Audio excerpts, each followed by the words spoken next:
आकाशवाणी गोरखपुर से प्रादेशिक समाचार।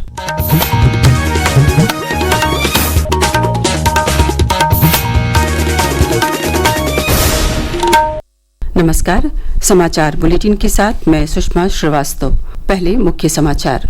श्रावण मास के पहले सोमवार पर काशी विश्वनाथ धाम ज्योतिर्लिंग सहित प्रदेश के सभी शिव मंदिरों पर दर्शन पूजन के लिए उमड़ी श्रद्धालुओं की भारी भीड़। मुख्यमंत्री योगी आदित्यनाथ ने सभी शिव भक्तों को दी शुभकामनाएं। रक्षा मंत्री राजनाथ सिंह ने प्रदेश के पूर्व मुख्यमंत्री चंद्रभानु गुप्ता की प्रतिमा अनावरण समारोह के दौरान ऑपरेशन सिंदूर में ब्रह्मोस मिसाइल की भूमिका को सराहा। कहा, ब्रह्मोस मिसाइल के उल्लेखनीय प्रदर्शन के बाद इसकी वैश्विक मांग बढ़ी। रेल यात्रियों की सुरक्षा बढ़ाने के लिए रेल मंत्रालय ने 74,000 बोगियों और 15,000 रेल इंजनों में सीसीटीवी कैमरे लगाने को दी मंजूरी।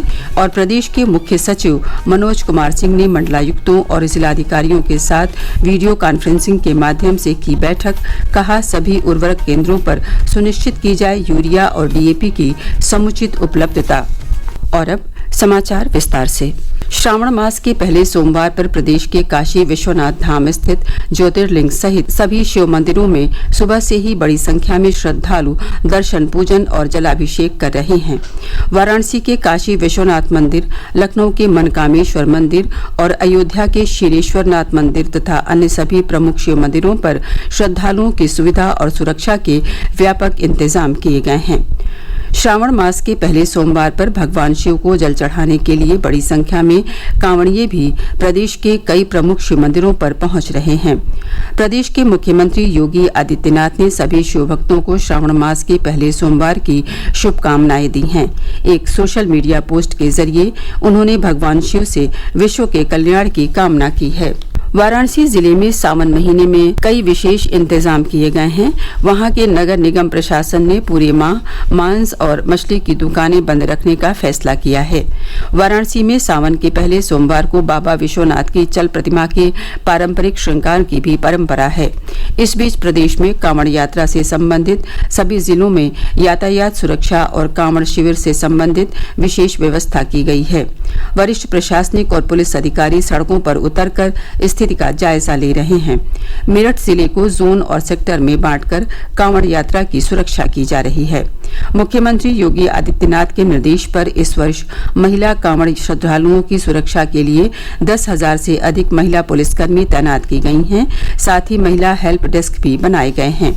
एक रिपोर्ट। पुलिस विभाग की ओर से प्रदेश भर में कांवड़ यात्रा के लिए 66,000 से अधिक पुलिसकर्मियों की तैनाती की गई है। इनमें महिला पुलिसकर्मियों की भागीदारी लगभग 15% है। कई जिलों में महिला स्वयंसेवी संगठनों की मदद से शक्ति हेल्प बूथ की भी स्थापना की जा रही है। मुख्यमंत्री के निर्देश पर प्रदेश की सभी क्विक रिस्पांस टीम में महिला पुलिसकर्मियों की उपस्थिति को अनिवार्य किया गया है। कांवड़ यात्रा के मद्देनजर प्रदेश के 11 जोन में बनाए गए विशेष कंट्रोल रूम और 24 घंटे हेल्पलाइन नंबरों को भी महिला पुलिसकर्मियों के माध्यम से मॉनिटर किया जा रहा है। आकाशवाणी समाचार कक्ष से दीपाली सिंह। रक्षा मंत्री राजनाथ सिंह ने कहा है कि ऑपरेशन सिंदूर के दौरान ब्रह्मोस मिसाइल ने उल्लेखनीय प्रदर्शन किया। ऑपरेशन सिंदूर के बाद विदेशों में ब्रह्मोस मिसाइल की मांग बढ़ी है। अपने संसदीय क्षेत्र लखनऊ के 2 दिवसीय दौरे के दूसरे दिन कल नेशनल पीजी कॉलेज में उत्तर प्रदेश के पूर्व मुख्यमंत्री चंद्रभानु गुप्ता की प्रतिमा के अनावरण के बाद उन्होंने उपस्थित लोगों को संबोधित किया। रक्षा मंत्री ने कहा कि 14 देशों ने ब्रह्मोस मिसाइल की मांग की है और लखनऊ से इसका निर्यात भी किया जाएगा। इससे राज्य में रोजगार बढ़ाने में मदद मिलेगी। दुनिया के लगभग 14-15 देशों ने भारत से ब्रह्मोस मिसाइल की मांग की है। तो ब्रह्मोस मिसाइल अब लखनऊ से भी एक्सपोर्ट की जाएगी। यह फैसिलिटी रक्षा क्षेत्र में मैं समझता हूँ प्रदेश की जो हमारी आत्मनिर्भरता है उसको मजबूती देगी और साथ ही इससे रोजगार का भी सृजन होगा। और मेरा प्रयास यही है कि यहाँ और इंडस्ट्रीज भी आए ताकि लखनऊ के साथ साथ प्रदेश का भी तेजी से विकास हो। इस अवसर पर रक्षा मंत्री ने चंद्रभानु गुप्ता के सम्मान में एक डाक टिकट भी जारी किया। उन्होंने प्रदेश की योगी आदित्यनाथ सरकार की प्रशंसा भी की। भारतीय अंतरिक्ष यात्री ग्रुप कैप्टन शुभांशु शुक्ला और एक्सियोम 4 मिशन के 3 अन्य अंतरिक्ष यात्रियों की वापसी यात्रा आज शुरू हो रही है। विज्ञान एवं प्रौद्योगिकी मंत्री जितेंद्र सिंह ने एक सोशल मीडिया पोस्ट में बताया कि ये सभी अंतरिक्ष यात्री कल दोपहर लगभग 3 बजे पृथ्वी पर वापस आ जाएंगे। ग्रुप कैप्टन शुभांशु शुक्ला अंतर्राष्ट्रीय अंतरिक्ष स्टेशन पर जाने वाले पहले भारतीय और 1984 में अंतरिक्ष में गए विंग कमांडर राकेश शर्मा के बाद दूसरे भारतीय अंतरिक्ष यात्री हैं। इस यात्रा के दौरान ग्रुप कैप्टन शुक्ला ने भारत से संबंधित 7 प्रयोग किए हैं। प्रादेशिक समाचार आप आकाशवाणी गोरखपुर से सुन रहे हैं। ये समाचार बुलेटिन हमारे YouTube channel AIR news Gorakhpur और एक्स हैंडल AIR न्यूज_GKP पर भी उपलब्ध है। रेलवे ने रेलगाड़ियों की सभी बोगियों में यात्रियों की सुरक्षा के लिए CCTV कैमरा लगाने का निर्णय लिया है। रेल मंत्री अश्विनी वैष्णव और राज्य मंत्री रवनीत सिंह बिट्टू ने रेल इंजनों और बोगियों में CCTV कैमरा लगाने के कार्य की समीक्षा की। प्रस्तुत है एक रिपोर्ट।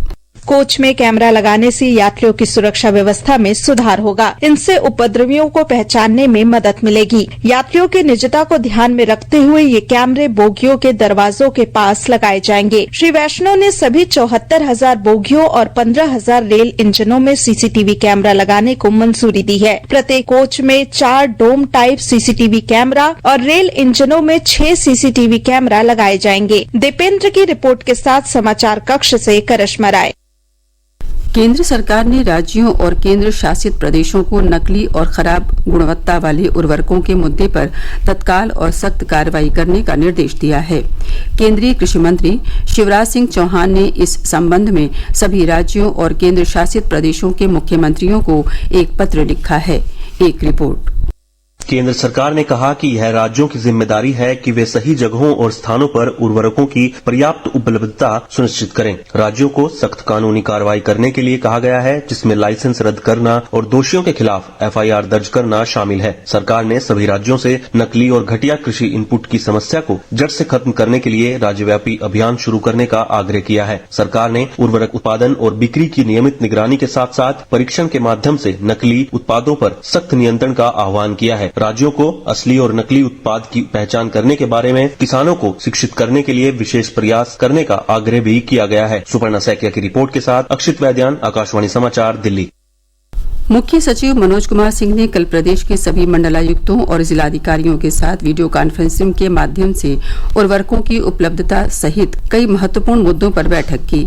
मुख्य सचिव ने निर्देश दिया कि अगले 15 दिनों तक प्रतिदिन सुबह 10 बजे सभी जिलाधिकारी, कृषि, सहकारिता एवं अन्य संबंधित विभागों के अधिकारियों के साथ बैठक करें। साथ ही ये सुनिश्चित करें कि सभी उर्वरक वितरण केंद्रों पर यूरिया और DAP की समुचित उपलब्धता बनी रहे। मुख्य सचिव ने चेतावनी दी कि एक भी केंद्र खाद से खाली नहीं होना चाहिए। जैसे ही किसी केंद्र पर स्टॉक 80 से 90% तक समाप्त हो, तुरंत नया स्टॉक पहुंचाया जाए। उर्वरकों की बिक्री पूरी तरह पारदर्शी होनी चाहिए। दुकानदारों को प्रत्येक किसान को खरीद की रसीद देना अनिवार्य होगा और किसी भी स्थिति में उर्वरक की बिक्री निर्धारित विक्रय मूल्य से अधिक पर न हो। प्रदेश के कई जिलों में रुक रुक कर हल्की से लेकर तेज बारिश का क्रम जारी है। मौसम विज्ञान विभाग ने आज से 17 जुलाई तक पूर्वी उत्तर प्रदेश के अनेक स्थानों पर गरज चमक के साथ बौछारें पड़ने और वर्षा की संभावना व्यक्त की है। पश्चिमी उत्तर प्रदेश में भी कल से 17 जुलाई तक यही स्थिति रहेगी। पश्चिम के कई जिलों में आज भी कुछ स्थानों पर बारिश और गरज चमक के साथ बौछारें पड़ने की संभावना बनी हुई है। इस बीच राज्य में पिछले कुछ दिनों से हो रही बारिश और बांधों से पानी छोड़े जाने के कारण कई जिलों में नदियों का जलस्तर बढ़ गया है। इससे निचले इलाकों में बाढ़ जैसे हालात बन गए हैं। और अब अंत में मुख्य समाचार एक बार फिर। श्रावण मास के पहले सोमवार पर काशी विश्वनाथ धाम ज्योतिर्लिंग सहित प्रदेश के सभी शिव मंदिरों पर दर्शन पूजन के लिए उमड़ी श्रद्धालुओं की भारी भीड़। मुख्यमंत्री योगी आदित्यनाथ ने सभी शिव भक्तों को दी शुभकामनाएं। रक्षा मंत्री राजनाथ सिंह ने प्रदेश के पूर्व मुख्यमंत्री चंद्रभानु गुप्ता की प्रतिमा अनावरण समारोह के दौरान ऑपरेशन सिंदूर में ब्रह्मोस मिसाइल की भूमिका को सराहा। कहा, ब्रह्मोस मिसाइलों के उल्लेखनीय प्रदर्शन के बाद इसकी वैश्विक मांग बढ़ी। रेल यात्रियों की सुरक्षा बढ़ाने के लिए रेल मंत्रालय ने 74,000 बोगियों और 15,000 रेल इंजनों में सीसीटीवी कैमरे लगाने को दी मंजूरी। और प्रदेश के मुख्य सचिव मनोज कुमार सिंह ने मंडलायुक्तों और जिलाधिकारियों के साथ वीडियो कॉन्फ्रेंसिंग के माध्यम से की बैठक। कहा, सभी उर्वरक केंद्रों पर सुनिश्चित की जाए यूरिया और डीएपी की समुचित उपलब्धता। इसी के साथ प्रादेशिक समाचारों का ये बुलेटिन समाप्त हुआ। नमस्कार।